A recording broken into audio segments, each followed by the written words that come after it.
آپ کا رب جانتا ہے کہ تم کتنی رات کھڑے رہے، آدھی رات یا اس سے زیادہ یا اس سے کم، یہ اللہ تعالیٰ جانتے ہیں۔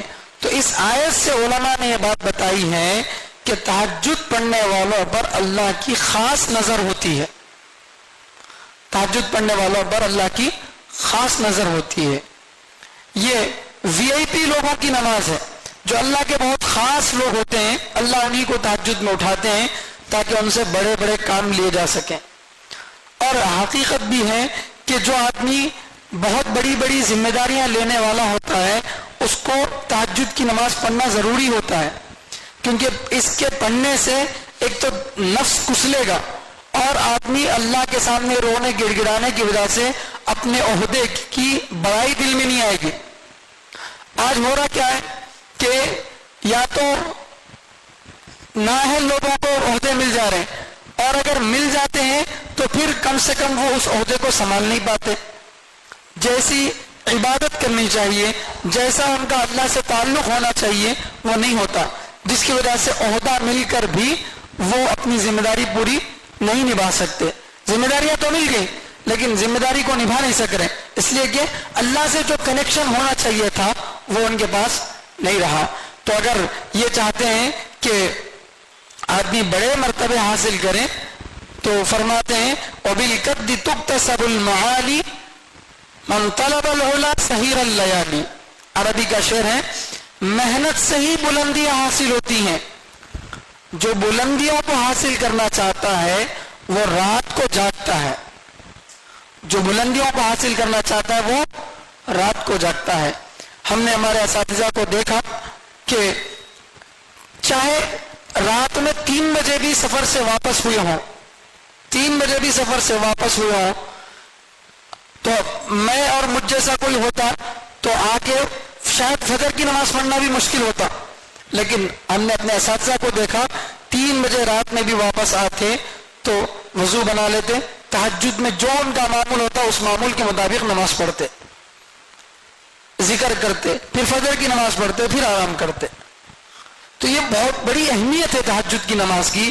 آج عام طور سے لوگ اس کو ایک نفل، ایک سنت سمجھ کر چھوڑ دی ہیں، اگرچہ شرعی اعتبار سے اس کی حیثیت فرض یا واجب کی نہیں ہے، مگر انسان کو بنانے میں اس نماز کا بہت بڑا دخل ہے، انسان کی اندرونی دل کی کیفیت کو بنانے میں اس نماز کا بہت بڑا دخل ہے۔ تو اس لیے جو ہے اس کو شروع اسلام میں بہت اہتمام کے ساتھ ضروری قرار دیا گیا۔ تو اللہ فرماتے ہیں کہ دن اور رات کا صحیح معنی میں اندازہ اللہ ہی کر سکتے ہیں، لوگوں کو اس کا اندازہ نہیں ہوتا، جس کی وجہ سے یا تو وقت سے زیادہ کھڑے ہو گئے، پریشانی اٹھا لیے، یا جتنا کہا گیا تھا اس سے تھوڑا کم ہو گیا، جس کی وجہ سے جو حکم کی پوری طرح سے تعمیل نہیں ہو سکی۔ تو صحابہ وقت کا احاطہ نہیں کر سکتے تھے، جتنا کہا گیا تھا اتنا وقت، بلکہ صحیح معنی میں اس کو گھیر نہیں سکتے تھے، آدھی رات یا اس سے کم یا اس سے زیادہ اس کو گھیر نہیں سکتے تھے۔ تو اللہ تعالیٰ جو ہے آسانی کا حکم دے دیے کہ اب اتنی دیر بلکہ ضروری نہیں ہے، جتنی دیر چاہو تم پڑھ سکتے ہو، یہ اللہ تعالیٰ نے آسانی کا حکم دیا۔ یہاں دیکھیے ما تیسر من القرآن، یہ تیسر من القرآن اسی لفظ سے ایک کتاب ہے جس کو ہم لوگ یسرنا القرآن بولتے، وَلَقَدْ يَسَّرْنَا الْقُرْآنَ لِلذِّكْرِ فَهَلْ مِن مُدَّكِرٍ، یہ بھی اس سے پہلے گزر چکا ہے 27ویں بارے میں، ہم نے قرآن کو آسان کیا۔ تو ما تیسر من القرآن، یسرنا القرآن جو بچپن میں پڑھی جاتی تھی، اب تو نورانی قاعدہ پڑھائی جاتی ہے زیادہ، یسرنا القرآن نہیں پڑھاتے، اس لیے کہ یسرنا القرآن لکھنے والے جو ہے کوئی قادیانی ہیں، قادیانی سے متاثر ہیں، اس لیے جو ہے اب ہمارے اکابر اس کو جو ہے نہیں پڑھاتے، نورانی قاعدے کو جو ہے پڑھاتے ہیں۔ تو وہ لفظ جو لیا گیا اس کتاب کا وہ یہیں سے لیا گیا تھا، ما تیسر من القرآن، جتنا قرآن جو آسان ہو سکے اتنا جو ہے پڑھو۔ علم ان سيكون منكم مرضى واخرون يضربون في الارض يبتغون من فضل الله واخرون يقاتلون في سبيل الله فقرؤوا ما تيسر منه۔ دوسری بات اللہ تعالیٰ فرماتے ہیں تہجد کی نماز کو فرض ہونے سے یا واجب ہونے سے ختم کر دیا گیا اور لمبی دیر تک پڑھنے کو بھی ختم کر دیا گیا. اس کی ایک وجہ کیا تھی کہ تم کو صحیح معنی میں وقت کا اندازہ نہیں ہو سک رہا تھا، جس کی وجہ سے بس مقصد کیا تھا، تم کو مشقتوں کو برداشت کرنے کی ایک عادت ڈالنا. وہ مقصد حاصل ہو گیا، اس لیے اس کو ختم کر دیے. دوسری وجہ یہ بتا رہے ہیں کہ تہجد اگر لمبے دیر تک پڑھنے کو ضروری قرار دیا جاتا یا تہجد کو فرض قرار دیا جاتا تو مسلمانوں میں بہت سے لوگ ایسے ہیں جو اس کو نہیں پڑھ سکتے. مثال کے طور پر بیمار آدمی ہے، بوڑھا آدمی ہے، اپاہج ہے، یہ آدمی اتنی دیر تک کہاں پڑھ سکتا ہے؟ بیمار آدمی رات میں گولیاں کھا کر سویا، گولیوں میں نشے جیسی کیفیت ہوتی ہے، آدمی سو جاتا ہے. یا بیمار آدمی اتنی رات میں کھڑے ہو کر نماز پڑھنا اس کے لیے ممکن نہیں ہے. یا پھر کوئی آدمی بس میں سفر کر رہا ہے، ٹرین میں سفر کر رہا ہے، بائک پر سفر کر رہا ہے، تہجد کی نماز کا وقت آ گیا، تب وہ سفر چھوڑ کر کیا کرنا پڑتا؟ تہجد کی نماز پڑھنا پڑتا، وہ بھی اتنی دیر. اس لیے بھی اللہ تعالیٰ کیا کر دیے؟ تہجد کی نماز کی فرضیت کو، اس کے واجب ہونے کو ختم کر دیے. اور اسی طرح آگے چل کر دشمنوں سے مقابلہ کرنے کے لیے جہاد میں بھی جانا پڑتا. اور جہاد میں جب جائیں گے تو ظاہر بات ہے رات میں اگر تھوڑا سوئیں گے تو دن میں کیا کر سکتے ہیں؟ لڑ سکتے ہیں. تو اگر وہاں پر بھی میدان جہاد میں اتنی دیر تک کھڑے ہو کر ایک دن 2 دن کی لڑائی تو ہوتی نہیں تھی، کئی دنوں کی لڑائی چلتی تھی. تو آدمی ان اوقات میں، بیمار ہونے کے اوقات میں، سفر کے وقت میں یا جہاد میں جانے کے وقت میں، ایسے وقت میں تہجد کی نماز کو یا تو پڑھ نہیں سکتا یا اتنی دیر تک پڑھ نہیں سکتا، اتنی لمبی دیر تک نہیں پڑھ سکتا. اس وجہ سے بھی اللہ تعالیٰ نے کیا کر دیا؟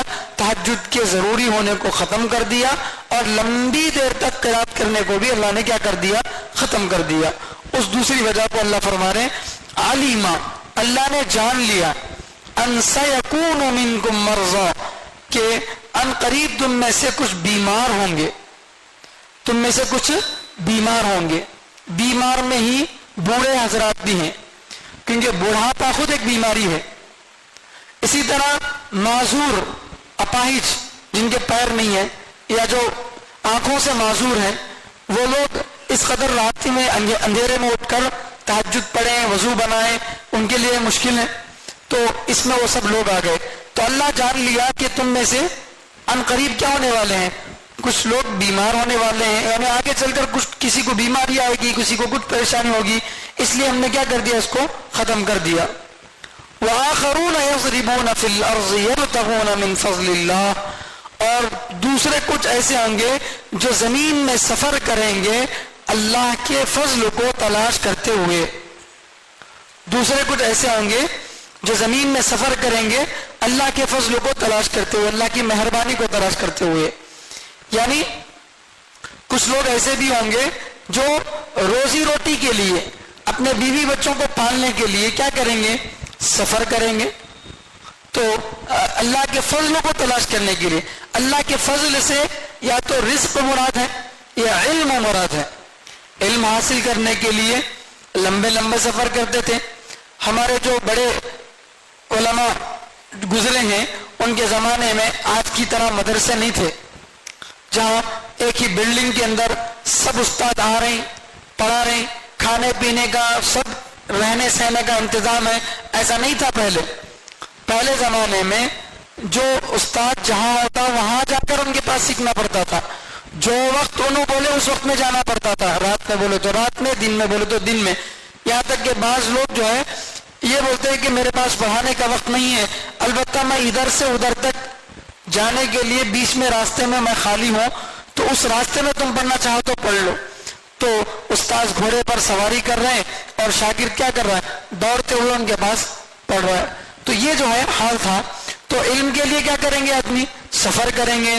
یا روزی روٹی کے لیے کیا کریں گے؟ سفر کریں گے. مستقل لوگوں کا پیشہ ہوتا ہے، نوکری ہے، حیدرآباد میں نوکری ہے تو ہفتے میں 1 مرتبہ آنا، 1 مرتبہ جانا، بار بار ضرورتوں سے آنا جانا ہوتا. اگر تہجد کی نماز فرض ہو جاتی تو کتنی مشقت ہو سکتی تھی. اس لیے بھی اللہ تعالیٰ نے کیا کیا؟ اس کو ختم کر دیا. وآخرون یضربون فی الارض، اور کچھ دوسرے لوگ ایسے ہیں جو زمین میں سفر کرتے ہیں، یبتغون من فضل اللہ، اللہ کے فضل کو یعنی اللہ کے علم یا اللہ کے رزق کو تلاش کرتے ہوئے، وآخرون یقاتلون فی سبیل اللہ، اور تیسرے کچھ ایسے ہیں جو اللہ کے راستے میں قتال کرتے ہیں، جنگ کرتے ہیں، ایسے بھی کچھ لوگ ہوں گے۔ دیکھیے جنگ کا حکم تو ابھی آیا نہیں، یہ آیت کب کی ہے؟ بالکل شروع زمانے کی، پہلے سورۃ العلق اقرأ بسم ربک الذی خلق وہ والی سورت، اس کے بعد یا ایھا المدثر جو آگے سورہ آنے والا ہے وہ تیسرے نمبر پہ یہ سورہ ہے، تو یہ سورہ تو تیسرے نمبر پہ ہے۔ اب اسی سورہ کے اندر کیا کہا جا رہا؟ کچھ لوگ اللہ کے راستے میں کیا کریں گے؟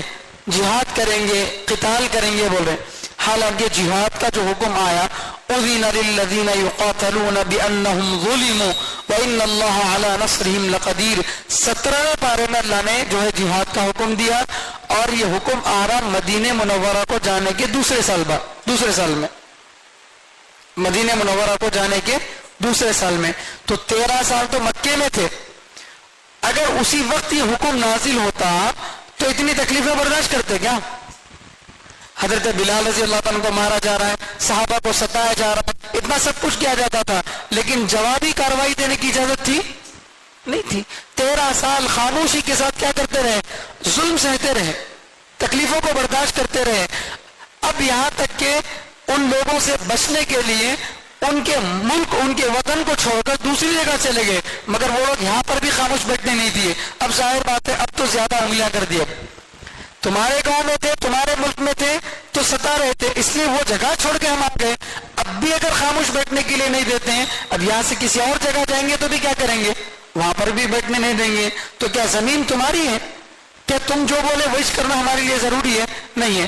اب اللہ تعالیٰ نے حکم دیا 15ویں سال میں کہ کیا کرو؟ جواب دو ان کو، اگر وہ تم سے لڑتے ہیں تو تم ان کا جواب دو۔ تو حکم تو جہاد کا آ رہا ہے کب؟ تقریباً 14-15 سال میں۔ ابھی یہاں پر اس کا ذکر کیا جا رہا ہے، کیوں؟ ذہن سازی کے لیے، آگے چل کر یہ کام تم کو، یہ ذمہ داری تمہارے اوپر آ سکتی ہے، یہ بڑی بڑی ذمہ داریاں جو آگے تمہارے اوپر آنے والی ہیں، اس کی ابھی سے کیا کرتے رہے؟ ذہن سازی کر رہے۔ جیسے امتحان آنے میں 1 مہینہ ہے، 2 مہینے ہیں، 10th کا ایگزام بچہ لکھ رہا، 10th کے بارے میں تو ماں باپ 8 سے فکر میں آ جاتے۔ اب بچہ 9th میں آ گیا تب ہو گیا آئندہ سال 10th ہے، آئندہ سال 10th ہے۔ اب سچ میں اس کا داخلہ 10ویں کلاس میں ہو گیا تو پہلے دن سے اس کی نیند حرام، حالانکہ امتحان ہے 1 سال کے بعد یا 2 سال کے بعد، مگر اس کو اب سے کیا کر رہے ہیں؟ فجر سے پہلے بھی ٹیوشن، فجر کے بعد بھی ٹیوشن، مغرب میں ٹیوشن، عشاء میں ٹیوشن، اتوار کو بھی بھیج رہے ہیں، چھٹیاں اس نہیں بیچارے کو، کیا واسطے ہیں؟ وہ 6 دن ایگزام لکھنا ہے نہیں، اس کے واسطے اس کی 2 سال کی نیند حرام کروا لے۔ تو بار بار بولتے رہتے ہیں ارے 10 آ رہا، 10 کلاس آ رہی، 10 کلاس آ رہی بول کے، کیوں؟ ذہنی طور پر پریپیئر ہو جانا آدمی، یہ بہت بڑی چیز ہے، اس کے لیے مجھے پہلے سے تیار رہنا بول کے۔ تو اللہ تعالیٰ یہاں پر جہاد کا ذکر کر رہے ہیں، حالانکہ ابھی تک حکم اس کا نازل نہیں ہوا تھا۔ کیوں بتا رہے؟ آگے چل کر تم کا یہ حکم آئے گا، ابھی سے اس کی ذہن سازی کر لو، ابھی سے ذہن تیار رکھو۔ اب یہاں ایک حکمت کی بات ہے، بہت خوشی کی بات ہے، دیکھیے 3 چیزوں کو اللہ تعالیٰ بتا رہے ہیں۔ اللہ تعالیٰ تہجد کی نماز کو ضروری قرار نہیں دیے، اس کی ایک وجہ تو کیا تھی؟ وقت کا صحیح اندازہ نہیں کر سک رہے، وہ وجہ تھی۔ دوسری وجہ کیا بتائے؟ کچھ لوگ بیمار ہو سکتے ہیں، کچھ لوگ رزق کو تلاش کرنے کے لیے سفر کر سکتے ہیں، اور کچھ لوگ اللہ کے راستے میں جہاد کرنے کے لیے جا سکتے ہیں۔ تو اس میں بیمار تو خیر انہیں طبعی طور پر مجبور ہے، لیکن اللہ کے راستے میں جہاد کرنے کے لیے جانے والا اور بیوی بچوں کو پالنے کے لیے سفر کرنے والا، ان دونوں کو بازو بازو میں ذکر کرے۔ اللہ اپنی بیوی بچوں کو پالنے کے لیے اگر آدمی سفر کرتا ہے، اس کو دوسرے نمبر پہ اللہ ذکر کرے، اللہ کے راستے میں جہاد کرنے کو تیسرے نمبر پر ذکر کر رہے ہیں، ان 2 چیزوں کو بازو بازو میں ذکر کر رہے ہیں۔ اس میں اشارہ ہے اس بات کی طرف، جس طرح جہاد کرنا ایک عبادت ہے، اسی طرح اپنے بچوں کو پالنا بھی عبادت ہے۔ اپنے بچوں کو پالنے کے لیے تجارت کرنا، کام کرنا، اس کے لیے سفر کرنا، یہ بھی کیا ہے؟ عبادت ہے۔ لوگ کیا سمجھتے ہیں؟ دین نماز روزے کا نام، کچھ عبادتوں کا نام یہ سمجھتے ہیں۔ نہیں، ہر وہ کام جو انسان کے لیے ضروری ہے، اللہ تعالیٰ نے اس میں ہدایت بتائی ہے، یہ کام کرنا ضروری ہے تو اس کو اس طریقے سے کرو، کام وہ عبادت بن گیا۔ ہر ایک کو کھانا ضروری ہے، یہ کھاؤ یہ مت کھاؤ، ایسا کماؤ ایسا مت کماؤ، تو جس طریقے سے بتایا گیا اس طریقے سے کر لیں گے تو وہی کیا بن جائے گا؟ عبادت بن جائے گا۔ تو اللہ کے راستے میں جہاد میں جانا اور بیوی بچوں کو پالنے کے لیے سفر کرنا، بزنس کے لیے، دونوں کو برابر قرار دے دیا گیا۔ ہاں، آدمی کی نیت صحیح ہو اپنے بیوی بچوں کو پالنے کے لیے اور حلال طریقے سے کمائے، دھوکہ نہ دے، تو کیا فرمایا اللہ کے نبی صلی اللہ علیہ وسلم نے؟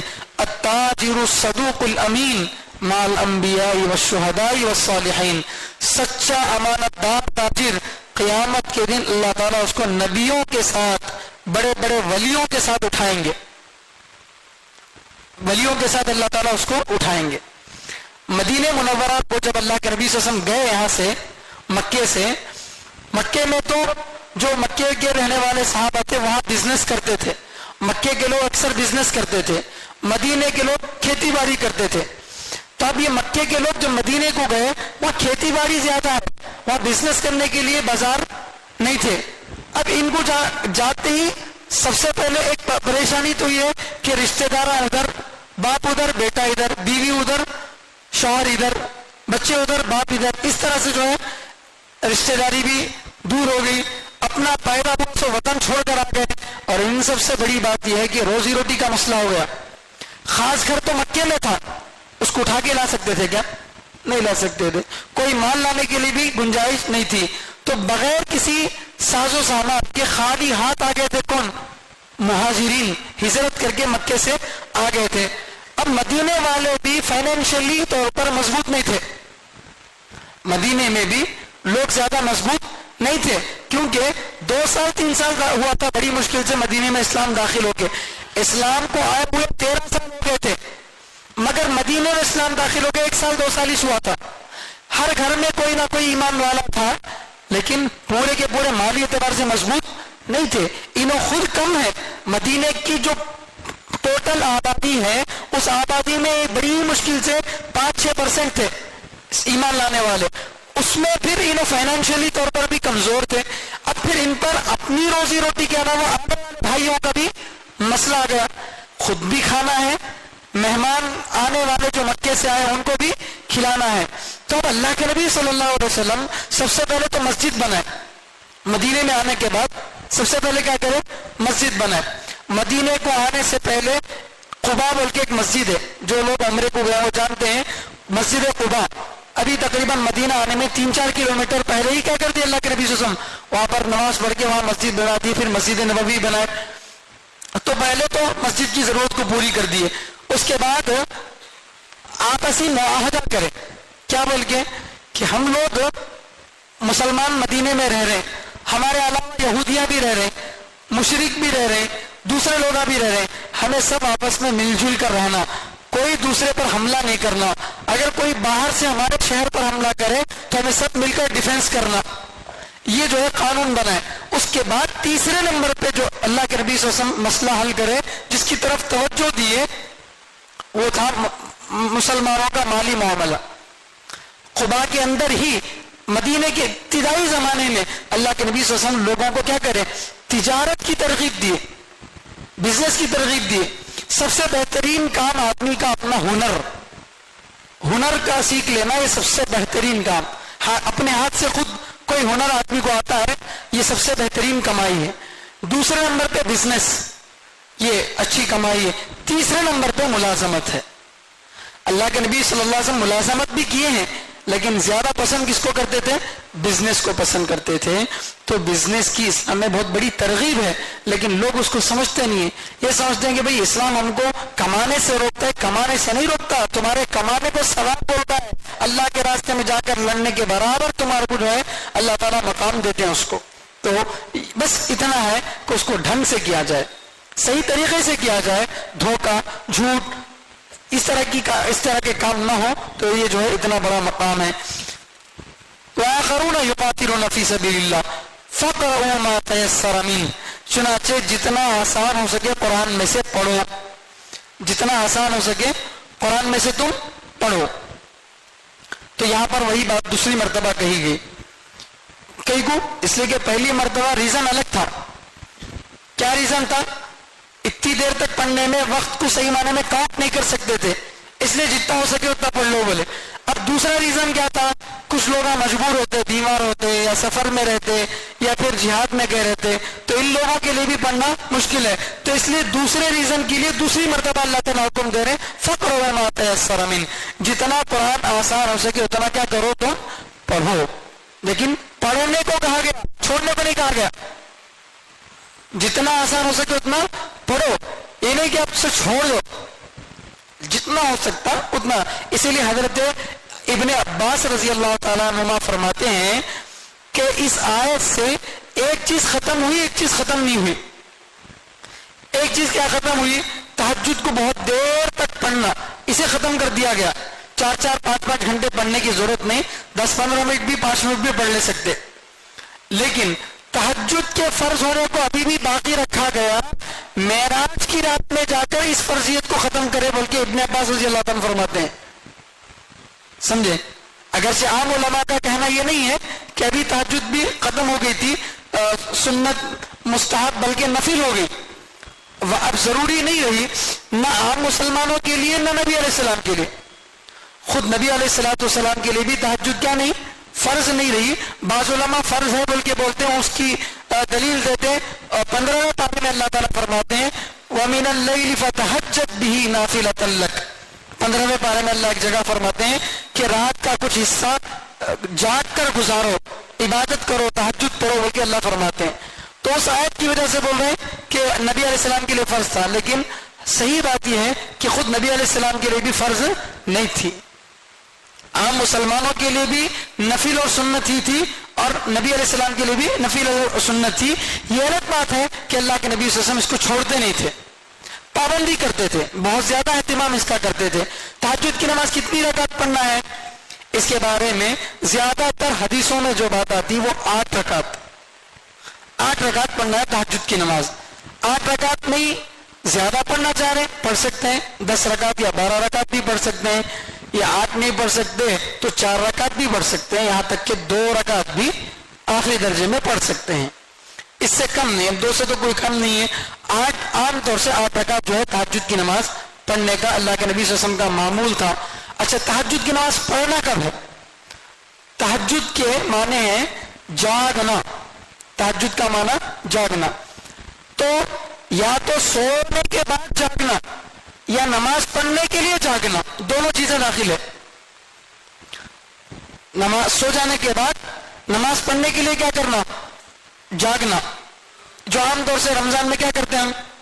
تراویح پڑھ لیے، آگے سو گئے، اس کے بعد سحری ہمارے کو کرنا 4 بجے رہتا، 4:45 تک ٹائم ہے، مگر ہمیں اٹھتے 3:30 بجے، اٹھ کے ذرا وضو سے فارغ ہو کے ایک 4 رکعت نماز پڑھ لیں گے بول کے، تو سو کر اٹھنے کے بعد کیا کریں؟ تہجد پڑھے۔ تو جاگنا سونے کے بعد یہ بھی ہو سکتا، یا نماز پڑھنے کے لیے جاگنا، یعنی مثلا دکان سے تھک کے آئے، کام کر کے تھک کے آئے، 10:30 ہو گیا ٹائم، اب دل بول رہا فوراً کھاتے پھٹ بول کے سو جانا بول کے، اب دل میں خیال آیا بھائی 1-2 رکعت نماز پڑھ لیں گے بول کے، اب ٹائم 10:30 تھا تمہارا سونے کا، 4 رکعت نماز پڑھے 10 منٹ میں، تو 10:40 کو سو، تو یہ 10 منٹ جاگے نہیں جاگے؟ کس کے لیے؟ نماز کے لیے۔ یہ بھی تہجد کی نماز کے لیے نیند سے اٹھ کر پڑھنا ہی ضروری نہیں ہے، عشاء کی فرض کے بعد نفل نماز اگر پڑھتے ہیں تو وہ بھی تہجد ہے، وہ بھی کیا ہے؟ تہجد ہے۔ ہاں، تہجد کا وقت ختم ہونے کے بعد اگر آپ تہجد پڑھو تو فجر کی سنت ہے۔ تہجد کی نماز کا ٹائم مثلا 4:30 کو ختم ہو جا رہا تھا، آپ کو معلوم نہیں تھا، آپ کیا کریں؟ 4:35 کو اٹھے، اٹھ کے 4:35 کی نماز پڑھ لی، بعد میں جا کے کیلنڈر دیکھے تو 4:30 کو ٹائم ختم ہو گیا ہے، تب فجر کی نماز کی سنت نہیں پڑھنا، اب یہی 2 رکعت کیا بن گئی؟ فجر کی سنت بن گئی۔ تو نیند سے پہلے بھی تہجد پڑھی جا سکتی ہے، کیونکہ قرآن میں کہیں بھی یہ وضاحت نہیں کرے کہ سونے سے پہلے پڑھنا یا سونے کے بعد پڑھنا بول کے. ہاں البتہ صحابہ کا نبی علیہ السلام کا معمول یہ تھا کہ وہ اٹھنے کے جو ہے سو کر اٹھنے کے بعد پڑھتے تھے. اگر کسی کے دل میں یہ بات ہو کہ بھئی میں سو کر اٹھنے کے بعد نہیں اٹھ سکتا, سو گیا تو پھر اٹھنا مشکل ہے, ایسا اگر ہے تو رات میں سوتے وقت میں بھی کیا کر سکتے ہیں, آپ پڑھ سکتے ہیں, یہ بھی تہجد میں داخل ہے. فَقْرَوْا مَا تَيَسَّرَ مِنْهُ. اب آگے اللہ تعالیٰ فرما رہے ہیں وَأَقِيمُوا الصَّلَاةَ وَآتُوا الزَّكَاةَ وَأَقْرِضُوا اللَّهَ قَرْضًا حَسَنًا. نماز قائم کرو, نماز قائم کرو. قرآن میں اللہ نماز پڑھو کہ کہیں بھی نہیں بول رہے, صلو نماز پڑھو نہیں بول رہے, بلکہ نماز قائم کرو بول رہے. نماز قائم کرنے کا بہت بڑا مطلب ہے. کیا ہے؟ ایک تو تمام سنتوں کو, تمام واجبات کو, تمام فرائض کا خیال کرتے ہوئے کیا کرنا, نماز پڑھنا. یہاں تک کہ اللہ کے نبی صلی اللہ علیہ وسلم نے فرمایا صف کو درست کرنا بھی نماز کو قائم کرنے میں سے ایک چیز ہے. ہم صفوں کو درست نہیں کرتے, اور ہمارے پاس زیادہ ہر نماز میں صفوں کو درست کرو بول کے بولتے بھی نہیں امام صاحب. جبکہ آپ مکے کو جائیں گے, مدینے میں جائیں گے, ہر نماز میں استووا واعتدلوا اقیموا صفوفکم وسدوا الخلل, اتنا پورا اعلان ہوتا ہر نماز میں. استووا کے معنی سیدھے ہو جاؤ, واعتدلوا برابر ہو جاؤ, اقیموا صفوفکم صفوں کو درست کر لو, وسدوا الخلل درمیان میں خالی جگہ کو, کندھے سے کندھے کے درمیان میں خالی جگہ ہو تو اس کو پر کر لو. یہ ہر فرض نماز کے شروع میں امام صاحب اعلان کرتے. ہمارے پاس اعلان یا تو ہوتا نہیں, یا پھر ہوا تو بھی رسمی طور پر ہوتا, اور ہم لوگ ابھی سن کے چھوڑ دیتے. اب کرسی پر اگر نماز پڑھ رہے ہیں تو کرسی والے بالکل کونے میں کرسی ڈال لے کے بیٹھ گئے, پیچھے سے ساتھی نماز پڑھنے کے لیے یہاں سے سب باندھے, تو کرسی والے تو آخر میں ہے. اب یہ آدمی جب ٹھہرا تو کرسی والوں کے اور ان کے بیچ میں ایک ہاتھ کا فرق ہے. اب وہ جگہ پہ نہ کوئی بڑا آدمی آ سکتا, نہ کوئی اس کو چھوڑ سکتے, درمیان میں جگہ خالی رہ گئی. تو یہ نماز کے صف کو درست کرنا نہیں ہوا. درمیان میں ذری برابر بھی جگہ نہ ہو, بالکل کاندھے سے کاندھا لگا کر جو ہے کھڑے ہونا, یہ بھی نماز کو قائم کرنا ہے, صف کو درست کرنا. اللہ کے نبی صلی اللہ علیہ وسلم فرماتے ہیں اتنی تاکید کے ساتھ صفوں کو درست کرو, ورنہ اللہ تمہارے چہروں کو بدل دیں گے, تمہارے دلوں میں نفرتیں پیدا کر دیں گے. کیوں؟ صف کیوں درست نہیں کر رہا آدمی؟ اس لیے کہ بھئی وہ آدمی کیسا کچھ ہے, اس کے بازو میں ٹھہرنا کیا, میں وہ چھوڑ کے دوسری صف میں ٹھہرا. تو اس طرح سے جو ہے, یا پھر اہتمام نہیں ہے. تو صف کو اگر درست نہیں کریں گے دلوں میں فرق آ جائے گا, بتایا اللہ کے نبی صلی اللہ علیہ وسلم نے. تو نماز کو قائم کرنے میں صف درست کرنا بھی داخل ہے, فرائض واجبات کو بھی ادا کرنا داخل ہے.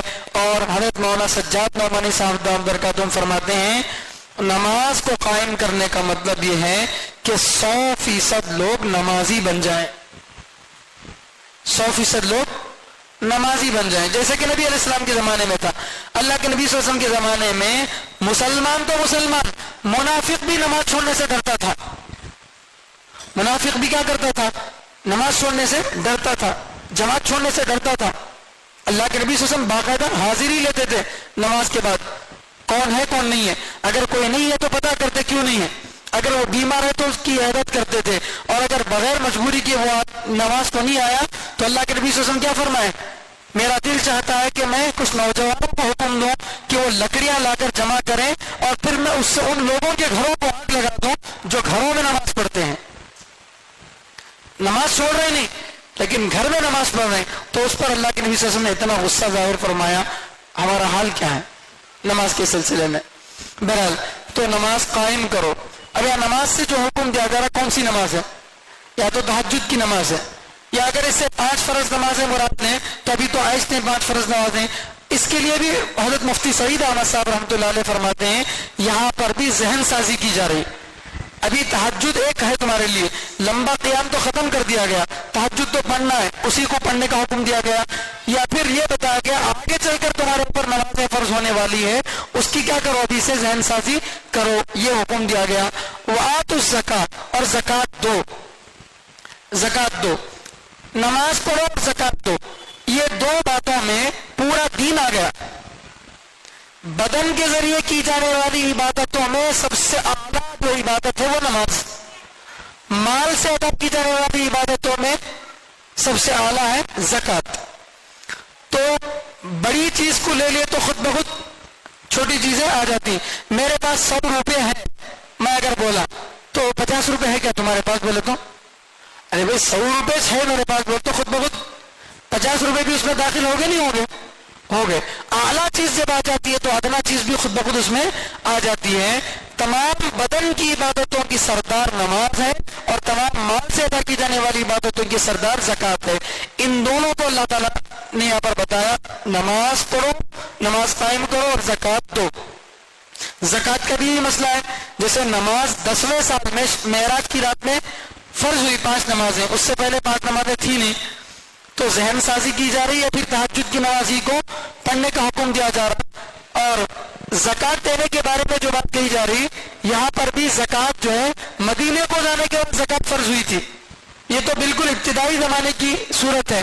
تو اس لیے بعض علماء اس آیت کے اس لفظ کو دیکھ کر فرماتے ہیں کہ یہ آیت مدینے میں اتری بول کے، کیونکہ اس میں نماز اور زکوٰۃ کا حکم دیا گیا، اس لیے مدینے میں اترنے والی آیت بولتے ہیں. لیکن مدینے میں اترنے والی نہیں، مکے میں اترنے والی ہی آیت ہے. پھر زکوٰۃ دینے کا مطلب کیا؟ ذہن سازی. جیسے جہاد کے لیے ذہن سازی کرائی گئی، ایسے ہی نماز اور زکوٰۃ کے لیے بھی کیا کی جا رہی ہے؟ ذہن سازی کی جا رہی ہے. آگے چل کر یہ تمہارے اوپر احکام آ سکتے ہیں. زکوٰۃ دو. وَأَقْرِضُوا اللَّهَ قَرْضًا حَسَنًا، اور اللہ کو اچھے طریقے سے کیا کرو؟ قرض دو. اللہ کو قرض دینے کا مطلب کیا؟ یا تو زکوٰۃ کے علاوہ جو نفلی صدقات ہیں وہ اس میں داخل ہیں. زکوٰۃ تو دے رہے ہیں مگر کوئی غریب آ گیا تو اب یہ سوچ کر کہ زکوٰۃ دے دیا نا آپ کہیں دینا اس کو نہیں، اب بھی کیا کرو؟ کچھ نہ کچھ اللہ کے راستے میں دو. یا پھر تمہارے بوڑھے ماں باپ ہیں، کما نہیں سکتے، ان کا خرچ برداشت کرو، یہ بھی اس میں آ گیا. یا پھر اقرضوا اللہ قرضا حسنا میں جہاد کے لیے پیسہ تیار کرنا بھی آ گیا، کیونکہ اسلام ابھی شروع کے دور میں ہے. حکومت کا کوئی فنڈ نہیں تھا، حکومت ابھی بنی نہیں تھی، اس لیے اگر لشکر کو تیار کرنا ہے تو کوئی آرمی بجٹ نہیں تھا. ہمارے پاس انڈین گورنمنٹ میں 1/3 ہمارا بجٹ کس کے لیے رہتا؟